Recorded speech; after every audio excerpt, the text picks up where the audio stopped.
मैले बार बार आफैसँग यो प्रश्न गर्छु कि आखिरमा बाहिर निस्केर काम गर्ने जो कोहीलाई मात्र किन इन्डिपेन्डेन्ट बनिन्छ, किन उसलाई मात्र स्ट्रङ मानिन्छ। आफ्नो अनि पुरा परिवारको पर्सनल लाइफलाई सम्हाल्ने हेरविचार गर्ने चाहिँ स्ट्रङ भएन र हामीले पनि त दिन रात घरमा खटेर गर्ने काम, त्यसको चाहिँ किन कुनै मूल्याङ्कन छैन त। यदि छ भने आज पनि किन गृहिणीलाई स्वतन्त्र अनि आत्मनिर्भर मानिँदैन त। बुढाको पैसा उडाएकी चाहिँ उसलाई त मस्ती छ नि, अक्सर हामीले सुन्नुपर्ने कुरा के। हुन त यो घरको हरेक कुना, हरेक चिज, हरेक वस्तुमा उहाँले कमाएको पैसा परेको छ, तर म यसलाई उहाँको मात्र एफर्ट मान्दिनँ, किनकि यसमा मेरो पनि त उत्तिकै योगदान छ। मैले घरमा रहेर बाँकी सबै कुराको ख्याल राखेकी छु, त्यसैले त उहाँले स्वतन्त्र भएर बाहिर निस्केर काम गर्न सक्नु भएको छ।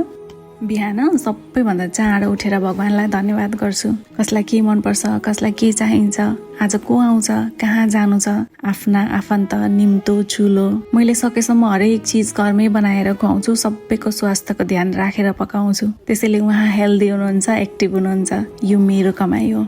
घर सफा राख्छु, आफू पनि खुसी हुने प्रयास गर्छु। भनिन्छ गृहिणी खुसी भएको घरमा माता दुर्गाको बास हुन्छ रे, भगवानको कृपा सधैँ रहन्छ रे। सोच्नु न, घर अस्तव्यस्त देखेर मन प्रसन्न नहुँदा यहाँले मन लगाएर काम गर्न पो सक्नुहुन्न थियो कि। हो, पैसाले वस्तु किन्न सकिन्छ, तर खुसी सकिन्न। आमा बुवा बच्चा पर पाहुना अनि हामीलाई के कतिखेर चाहिएको छ त्यसको म्यानेज त मैले गरेको छु नि। यहाँ पनि त तपाईँलाई स्वतन्त्र राखेको छु। हो, मैले घर सम्हाल्छु, त्यसैले बाहिर निस्केर मन लगाएर फोकस भएर काम गर्न सक्नु भएको छ। उहाँले पाएको प्रमोसनमा मेरो चाहिँ कन्ट्रिब्युसन भएन र। हो, यो मेरो कमाइ हो।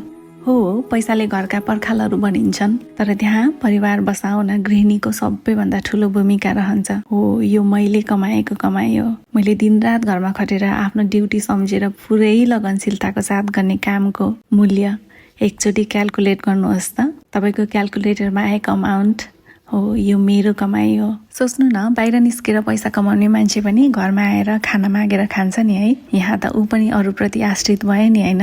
यहाँ हरेक मान्छे के कहीँ न कहीँ, कतै न कतै, कोही न कोहीसँग केही कुरामा एकअर्काप्रति आश्रित डिपेन्ड छ कि। अब भन्नुहोस्, कसरी गृहिणीलाई मात्रै अरूप्रति आश्रित मान्ने? नसकेर होइन, कसैको बाध्यता हुन्छ, कसैको परिस्थिति हुन्छ, अनि कसैको चाहना हुन्छ एज अ गृहिणी जीवन बिताउने। फेरि हामीले त हाम्रो कामहरू बाँड्या हो नि। म तिमी भन्दा बेटर आफ्नो पर्सनल लाइफ सम्हाल्न सक्छु, हाम्रो घर परिवार सम्हाल्न सक्छु, म यो गर्छु। तिमीले म भन्दा बेटर बाहिरको काम गर्न सक्छौ, तिमी यो गर। यहाँ सबैको जीवनको आफ्नै भूमिका हुन्छ, आफ्नै अस्तित्व हुन्छ कि। यदि तपाईँको घरमा पनि कोही गृहिणी हुनुहुन्छ भने उहाँलाई धन्यवाद गर्नु होला है, किनकि उहाँको कारण आज तपाईँ आजाद भएर खुला मनले बाहिर निस्केर काम गर्न पाउनु भएको छ नि त। नाम कमाउनु भएको छ, पैसा कमाउनु भएको छ होइन। सबैले एकअर्काको भूमिकालाई बुझौँ कि उसको कामको कदर गरौँ, माया गरौँ अनि सम्मान गरौँ। आउँदै गरेको विजय दशमीको यहाँ सबैजनालाई हाम्रो तर्फबाट धेरै धेरै शुभकामना। यो दशैंले यहाँहरूको जीवनमा सोचे जस्तै खुसी अनि उमङ्ग ल्याओस् है।